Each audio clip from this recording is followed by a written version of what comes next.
From KCRW and KCRW.com, I'm Michael Silverblatt, and this is Bookworm. Today, I'm very pleased to have as my guest Joseph McElroy. He's one of my favorite writers. You'd hardly use a word as naive as favorite with a writer like Joseph McElroy, but I like to. I like to because these books move and excite and stimulate me in ways that most writers don't even begin to know how to move or locate feeling and emotional meeting places. This new book is called Night Soul. It concludes with a story that I think is so beautiful that you read it practically on tiptoe because you're in a room with a sleeping baby, the baby's father, hearing a sound, approaching the baby, and the mother sleeping. You read the story slowly because you don't want any of your own breaths to wake up these characters. That's how deep and intimate the writing goes, so that you're participating in a waking dream of what it's like to be with a family in the darkness of a room. And it's so moving. Joe, how did this come about? I'm not sure how it came about. I think it came about partly from being a father and realizing that it isn't simply a matter of engendering, and it isn't simply a matter of protecting. It's a matter of knowing, and knowing the child, and knowing the child before the child can talk doesn't mean you don't know the child, but knowing the child seems, in this story, and I guess in my mind, to be connected to all kinds of other knowing. And that's one reason why, at the beginning of the story, the father, who is the consciousness of the story, not necessarily me, but I think he's quite independently, he's called the man, imagines the infant, the baby, to be in some sense his equal. I'm sorry, Joe, but you are the man. Okay. I certainly felt that when I was writing it. I know there's a borderline for you between writing and autobiography, but you are the man. Okay, all right. No, I certainly feel it when I read the story out loud. And when I knew what I wanted in the story, that it would be a story of 3 nights and a curious listening that the father does, and hearing. Listening and hearing are not quite the same thing. And the sounds that come from the baby and what the father makes of those sounds, that I knew. But I think I didn't know how to express the combined closeness and clarity that the character has for the child. And so I began really writing it in the first person, and I soon realized that that's not the way to do it at all. But I had to be careful about the third person. Did I want to name the character? No, I didn't. Was it because I wanted him to be universal? I think you never want something to be, or someone to be, universal in a story. You hope that maybe that happens, but you begin with the specific and hope that maybe it has a wider meaning. And so he is the man. That's all. He's the man, and I'm willing to be that man. Now, facing me is a man that I've been reading for a good 40 years. And I think that some of the stories in this collection, which are gathered from over a lifetime, are some of his best things. Some of them are new, and this is the very first time he's published a book of short stories. I've often thought that I had only a struggling flirtation with a short story, I guess because the complexity of some of the ideas and the length of the sentences and the ambition of many of the novels has led to long books. And even a book as short as The Letter Left to Me has a density which might seem long, not painfully so, but it might seem long and large. But all this time, I have admired the short story, and I could name some writers whom I've admired, and the names wouldn't surprise anybody. But I felt that I wasn't very good at that, because perhaps, like Henry James, notions of drama that seemed natural to the short story soon expanded into larger concepts, larger actions. And meanwhile, I wrote maybe 25 or 30 stories over this last 40-year period. And there came a time 2.5 years ago when I thought, well, why not now? Why not see what they look like together? And so I picked 14 or 15 of them, and we got that down to 12, and that's this book. Well, you were lucky enough to have your second child when you were 58 years old, my age now. And I think that no one any younger could have written the story Night Soul. And so I thought I'd begin by asking you to read the opening sections of it. I will. It may be ego, but, I'm sure it's ego, but I get very moved reading it. This is a television age, but I'm glad to be reading it on the radio.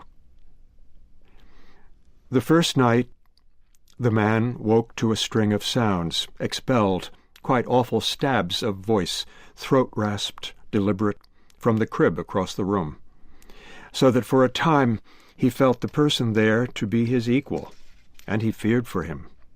In trouble over there, in a small, accurate way, the infant is possessed and on his own, and maybe the man can't help his son. Maybe he can't do anything about it. It is even part of him out of control. A shallow, sleeping family man who will wake in the middle of the night anyway. He woke to the woman breathing next to him, and to the room in the desert, his eyes opening on the window at the foot of the bed, where the screen was ripped, burst, jagged as a wave with an infinitesimal fire, like steel or flesh, telling him something has gotten in here, an animal, a hand. While the terrible sounds from the crib across the room, ah, eh, ah, eh, choked out, cut off, not asking for anything, were vowels, he realized. As if this is what you do waking alone. You speak, even if you are not talking yet. For anyhow the room is awake. So that getting out of bed beside the breathing of his wife, he would make a noise the baby would hear, who would want his company, or hers. But these vowels uncannily at work. The child is choking, or being taken away, or accosting, whatever it is. So what's his father doing here in bed? What is he waiting for? Like a comrade, he made his way across the cool bricks. He's with his son in a moment, flowed there to him, and stands above the crib, in whose immaterial depths a blink of the mouth locates the face. Where are his eyes? Darkened, do they stare behind their lids? They're asleep in some way, and distinct from the child that is his, whose mouth moves as the moon in the window above the crib draws a cloud in front of it. The kid's in one piece, thank God. Thank the stars, thank the desert. But the sounds begin again, for they were no dream of the man's zigzagging away through low pinyon pines and stunted ancient-elbowed juniper, the way the phone seems to have rung as you wake upon the waste of future and past which dreams are. But where are these sounds coming from if his son was not greeting a predator or giving a name to an intruder? Why, they're just practical sounds the baby's actually practicing, which the father hears as if his own good depended on it, and will try to answer. And so it happens that he is learning these sounds, like letting them strike what hasn't yet quite woken up in him. The ah, the ih, squeezed off the palate, hard or choking, cut off, not hoarse at all in the dark, but blunt, certain, and alone. The man's no clawed intruder, but the father here, a witness, ready for anything, to be his son's equal, who is alone and launching these sounds, one that goes far, just the intent of it, while the next, you could swear, sends its breath at some near thing. Hearing is like answering him, even if they are no match for each other. He is to be answered. The man believes in it in the middle of the night. It's what he will tell him one day. Answer. Not do what they say, but don't not answer. If tongue-tied, at least make a noise. Go ah, go aye. Come back at them in a whisper, but don't not answer. Did the man just learn this? It feels so fresh. Seed planted in him in the middle of the night. Joseph McElroy reading the opening of the title story in his new collection, Night Soul. I'm so taken by this story, Joe, because, I've read all of your books, and I feel like I've been reading you before anyone attempted to define you. And I read you to find out what you are, and I think this is what you are. The man trying to render an experience that has no words, in words so slow and carefully chosen that we move across the room with them. What the man is hearing is his baby. The baby doesn't even talk yet. These are the baby's first rapid experiments in sound with breath. And the man thinks, well, she over there, she can feed him from her body. But what if I could understand baby talk? Oh, sure, yeah. The male and the female, for sure. And I think you make me think of a lot of things, Michael. Someone asked me the other day, because I forget that I'm 80 and healthy and so fortunate. Someone said, how do you go on being productive? And you can make joke-type answers to that and talk about health and talk about all kinds of things. And all of those are true. They're partially true. But I think one reason for the health and for the productivity and so forth, despite the age, has to do with this story. And it's the story was written in the 90s. I think it's that everyone, whether a kind of literal autobiographical fiction writer or not, and I am not, I think, feels that as the years go on, you're trying to get your story right, or you're trying to tell your story, and each new attempt is different. I think James Joyce felt that the different books that he wrote were all attempts to do that at later and more sophisticated stages, no doubt. But I feel that about these short stories. I think, Joe, that you bring me back to what I love about seriousness in writing. I know that people compare you to Pynchon and all sorts of hard writers, but I compare you to Joyce. You're bringing, how does prose render everything in the world? The sound of a clock, the sound of a cat, the appearance of a billboard, everything to be caught and rendered, and if we're lucky, it's not formless, it's placed in a web. Is that actual? Is that accidental design? I think it is. And insofar as I have intentions that I could even articulate, apart from their embodiment in the work itself, I think I always feel that there's a tension between some reality that's beyond language and here the language that I use. And if this is a story partly, some people may find it comic, I don't know, about sounds that the baby makes and the father interprets them and turns them into a language, and then later in the story it turns out that the baby is making different sounds. And what does that mean? And the sounds are not even syllables, but they're like syllables. That is, they're like language broken up. They're combinants. Indeed, yeah. So is the story about language? Not really. No, way that your things aren't. It's much later writing, it seems to me, in America. Right. Maybe when Nabokov says, "Oh, my Lolita, I have only words to play with." Right. But this is not a writer who can only play with language. No. It's language at the service of finding all those things that happen all day long that have no words. Indeed. And here it's language as sound. And what do you make of the sound? And it's, I think, I'm proud of the story. I think it works in a number of ways. It's a very plain kind of story. You hear the sound of the infant, and of course you're proprietary and protective, and you've just woken up, and there's the threatening precincts of the dream nearby, and so you get up and you go to the crib, and who knows all the different things that you're feeling. But the parts of speech, or the sounds of the baby's pre-speech, are put together in all kinds of ways and fly apart at the same time. And so the story is only about language in the sense that it's about life and about the sounds of life that we try to make sense of.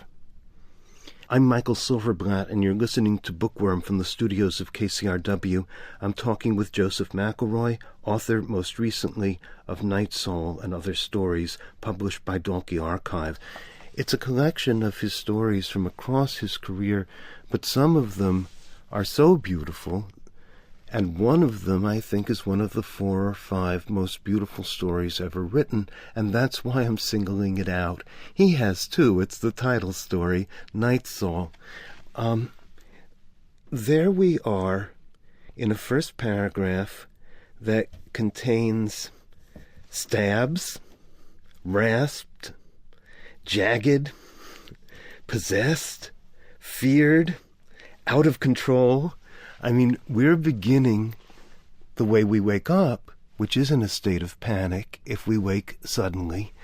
And so... And the parts of experience, when they can sometimes seem separated and flying apart or staying apart from each other, can seem startling in themselves, even though this is also a moment in the middle of the night, a domestic scene, kind of ordinary domestic scene, when a guy's getting up to go to the crib. The moments when they're singled out can seem startling and shocking. And I think that's what close attention to anything can produce.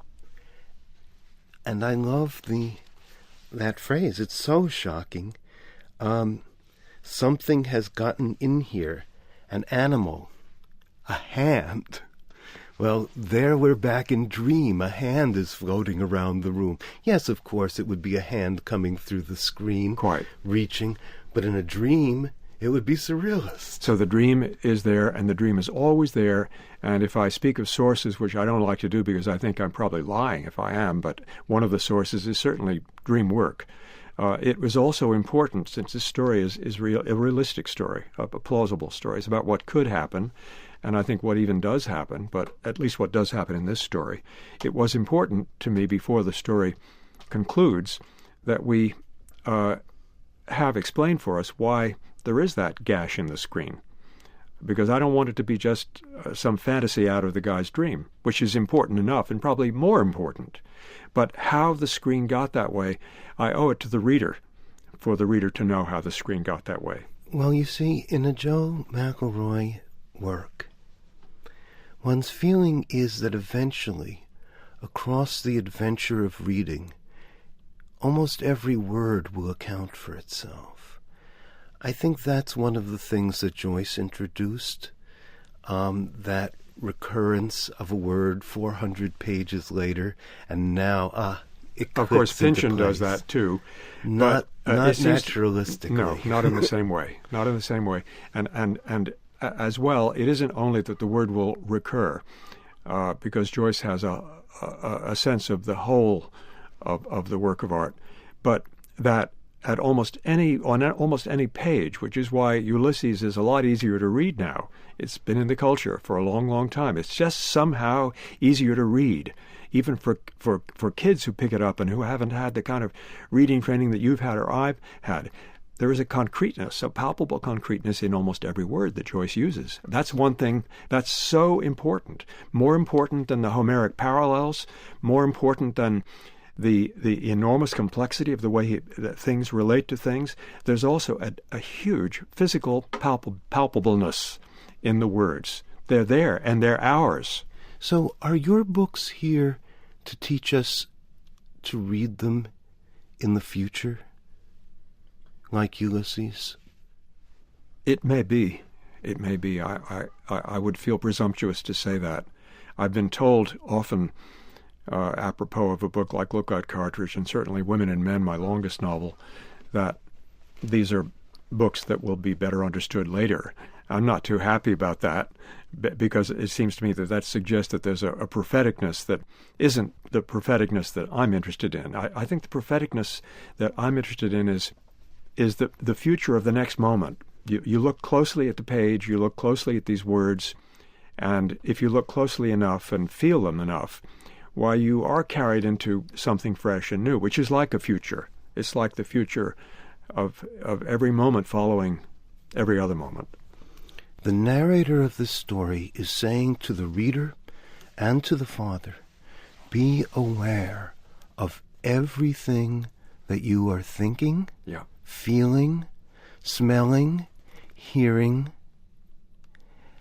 The wife says when she wakes up, I think you were thinking out loud. And he says, I wish I could think out loud. And he laughs at the idea of being able to. Yeah. But the story is thinking out loud. And the story is thinking out loud with the body. You mentioned breathing. They're all breathing in one way or another. And in fact, sometimes, I don't even know whether this is in the story, one looks at a child in a crib, a tiny infant, and thinks, is he breathing? But breathing is important in lots of ways in my books, and it's important here. It's life, and you hear it or you don't hear it. It also has to do with speaking. It also has to do with taking a breath between speeches, and it's also as if the story is like the coach of consciousness. Hey, be here, tiptoe now, don't wake her up, step across the... And you have these breather coaches in the famous novel, the 1,200-page one, Women and Men, who are telling you how to move across the terrain. I think any work of fiction should implicitly, not explicitly, but implicitly help the reader, show the reader how to read, but how to read this particular piece. I'm not instructing the reader how to read a whole lot of other things, but I think I owe it to the reader to, partly through this tiptoeing that you speak of and the quiet of it all, how to read, how to attend. So how to read this story is maybe like how to attend to the other person, to the way I'm attending to you, or the way I attend to something I see out in the countryside. For the entirety of your career, critics have been saying, this is like discovering Chartres Cathedral underwater, or, to ignore this would be like ignoring the recognitions, and they've always made it seem like these would be the hardest books in the world. How do you feel about those accusations of difficulty? You're certainly not an easy writer, but what do you make of that difficulty, especially now where if a listener hears difficult novel, they'll run a block away? How do you deal with it? Honestly, I try to just shrug it off. If I try to give a highly intelligent answer, I can say, well, difficult isn't really a value judgment at all. Difficult against what? Against what kind of easiness? But I don't want to even say that. I feel that life is difficult. I feel that rendering the complexity of life may mean writing a prose that takes time to read. But taking time only means taking care, being careful, the way one is careful about people, about knowing people, about remembering what happened and being a good witness. And so if that D word comes out sometimes, it doesn't really bother me. I think that the sentences I write are trying to be honest and beautiful and close to the life which I live, which I'm grateful for. I've been talking with Joseph McElroy, author, most recently, of Night Soul and Other Stories, published by Dalkey Archive Press. Thank you, Joe, for joining me. Thank you, Mike. You always inspire me, and I feel not ever, because I don't ever feel like making sequels to what I've done, but I feel that it's worth going on trying to keep telling the story of my life or whatever it is, and I can go on doing that. Thank you. You can comment on today's show or read an excerpt from Night Soul and Other Stories at kcrw.com/bookworm. You can podcast this program, share it with a friend, or embed it on your blog with the click of a button on our new media player at kcrw.com. My co-producer is Melinda Siegel. Alan Howard is associate producer. The technical director is Mario Diaz. Special thanks to recording engineer Patrick Murray at NPR West. I'm Michael Silverblatt. Join me again next time on Bookworm.